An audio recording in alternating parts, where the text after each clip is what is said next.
Assalamualaikum warahmatullahi wabarakatuh. Perkenalkan, nama saya Farhan Maulana Ramadan dari Fakultas Komunikasi dan Desain, Program Studi Desain Komunikasi Visual, kelas karya Angkatan 22.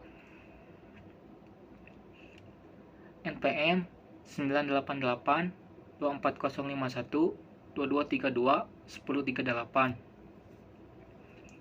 Di sini saya akan mempresentasikan materi karakter building dari pertengahan semester sampai akhir semester. Ada beberapa materi yang saya akan sampaikan. Yang pertama, ketekunan dan kegigihan. Yang kedua, keberanian dan ketegasan.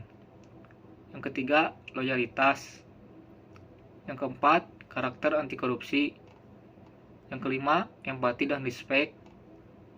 Yang keenam, manajemen konflik.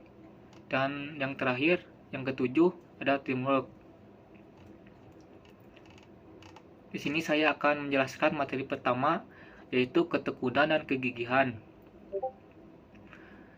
Ketekunan dan kegigihan adalah sikap mental dan perilaku yang penting untuk mencapai kesuksesan dalam lingkungan kerja.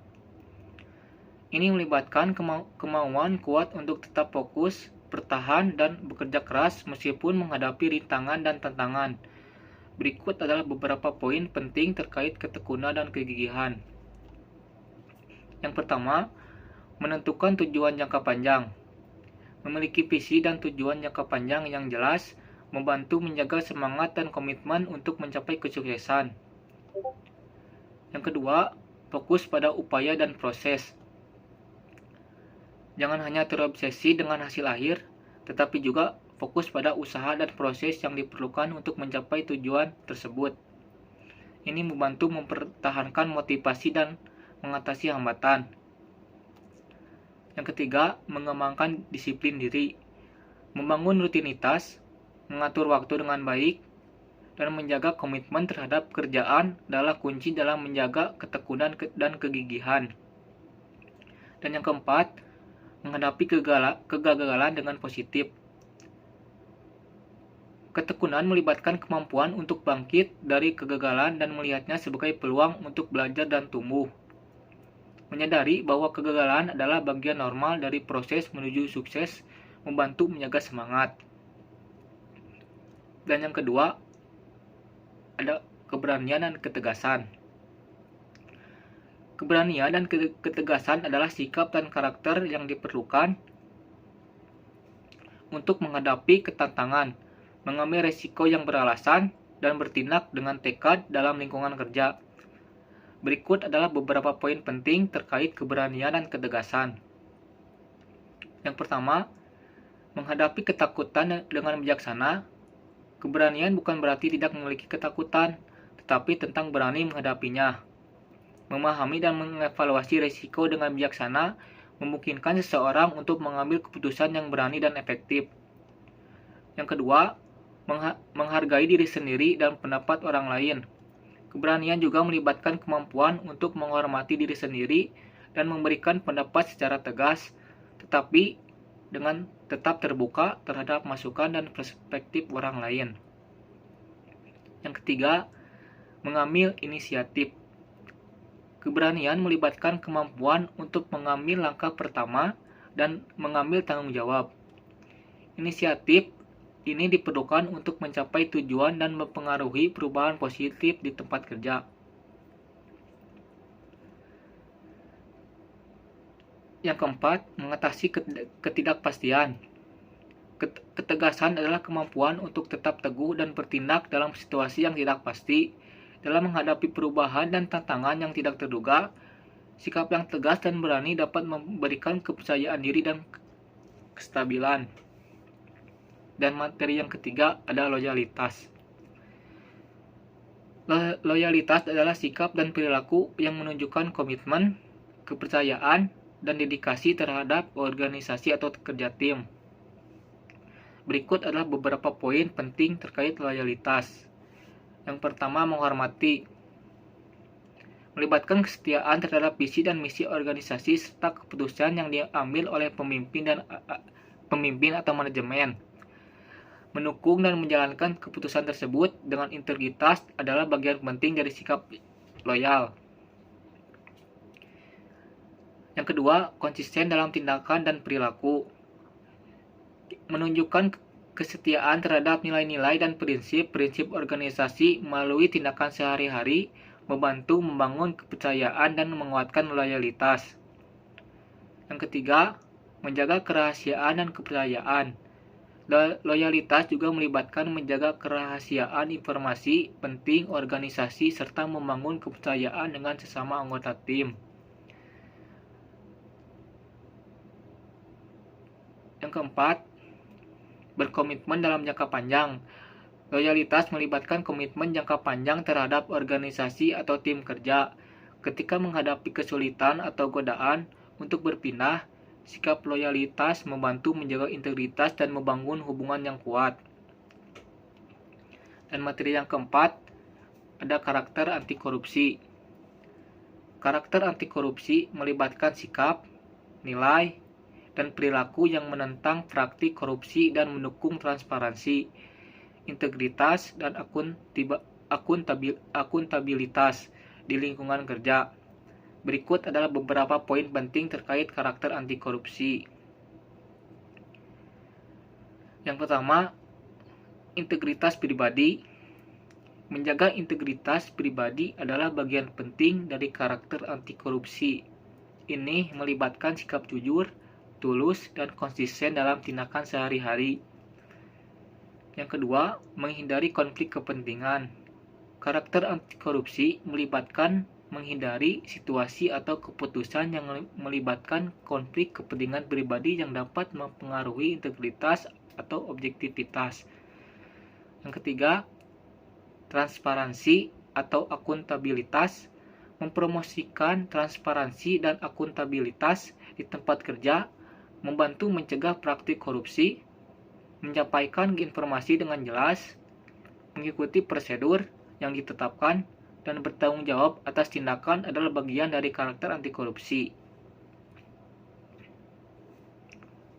Yang keempat, mengutamakan kepentingan umum. Karakter anti korupsi melibatkan sikap yang memprioritaskan kepentingan umum di atas kepentingan pribadi atau kelompok. Hal ini mencakup mengambil keputusan yang adil dan bertindak untuk kebaikan bersama. Dan materi yang kelima ada empati dan respect. Empati dan rasa saling menghormati adalah sikap dan perilaku penting dalam membentuk hubungan yang positif dan produktif di tempat kerja. Berikut adalah beberapa poin penting terkait empati dan rasa saling menghormati. Yang pertama, mendengarkan dengan penuh perhatian. Menunjukkan empati melalui kehadiran dan mendengarkan dengan penuh perhatian kepada rekan kerja, menciptakan hubungan yang kuat dan saling menghormati. Yang kedua, menghargai perbedaan. Saling menghormati dalam lingkungan kerja juga melibatkan menghargai perbedaan. Dalam pendapat, kepercayaan, dan latar belakang, ini menciptakan lingkungan inklusif yang memungkinkan kolaborasi dan inovasi. Yang ketiga, memahami perspektif orang lain. Memiliki kemampuan untuk melihat dari sudut pandang orang lain, membantu dalam berkomunikasi dengan efektif dan menghindari konflik yang tidak perlu. Dan yang keempat, menghormati batasan dan privasi orang lain. Menghormati privasi dan batasan pribadi orang lain adalah bagian dari sikap saling menghormati di tempat kerja. Hal ini mencakup menjaga kerahasiaan informasi pribadi dan menghormati ruang pribadi orang lain. Dan materi yang keenam ada manajemen konflik. Manajemen konflik melibatkan kemampuan untuk mengelola dan menyelesaikan konflik secara efektif di tempat kerja. Berikut adalah beberapa poin penting terkait manajemen konflik. Yang pertama, komunikasi yang efektif. Komunikasi yang jelas dan terbuka adalah kunci dalam mengatasi konflik. Mendengarkan dengan penuh perhatian, mengungkapkan pendapat dengan sopan, dan mencari pemahaman bersama untuk membantu mengurangi konflik. Yang kedua, memahami sumber konflik. Penting untuk mengidentifikasi akar permasalahan dan sumber konflik. Ini memungkinkan pengembangan strategi yang tepat untuk menyelesaikan konflik secara konstruktif. Yang ketiga, kolaborasi dan negosiasi. Mempromosikan kolaborasi dan mencari solusi win-win adalah pendekatan yang efektif dalam menyelesaikan konflik. Melibatkan semua pihak yang terlibat dan mencapai kesepakatan bersama membantu membangun hubungan yang positif. Dan yang keempat, mengelola emosi.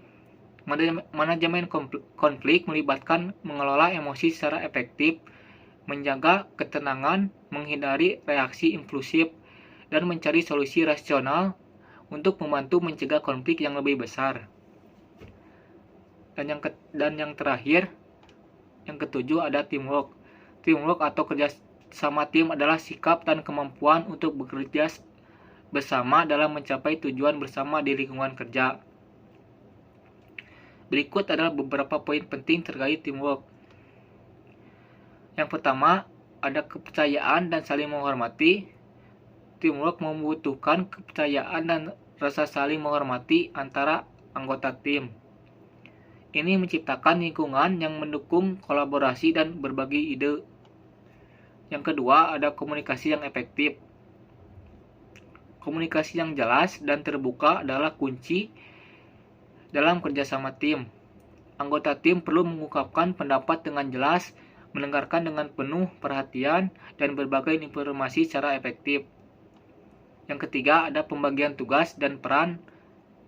Menentukan peran dan tanggung jawab masing-masing anggota tim dan masing-masing anggota tim membantu dalam menghindari tumpang tindih dan meningkatkan efisien kerja. Dan yang keempat, kolaborasi dan dukungan. Teamwork melibatkan kolaborasi aktif, membantu satu sama lain, dan berkontribusi secara positif terhadap kesuksesan tim. Anggota tim perlu mendukung dan menghargai kontribusi masing-masing. Dan yang kelima terakhir, mengelola konflik. Konflik tim adalah bagian normal dari kerja sama tim. Ini penting untuk mengelola konflik secara konstruktif dan mencari solusi yang menguntungkan bagi semua anggota tim. Dalam mengembangkan sikap dan kompetensi ini, penting untuk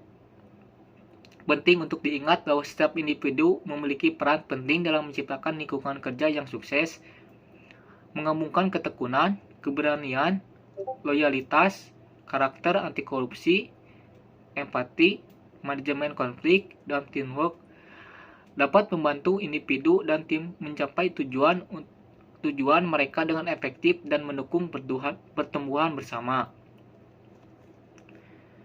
Itu saja yang saya bisa sampaikan. Mohon maaf bila ada kesalahan, kekurangan. Sekian dan terima kasih.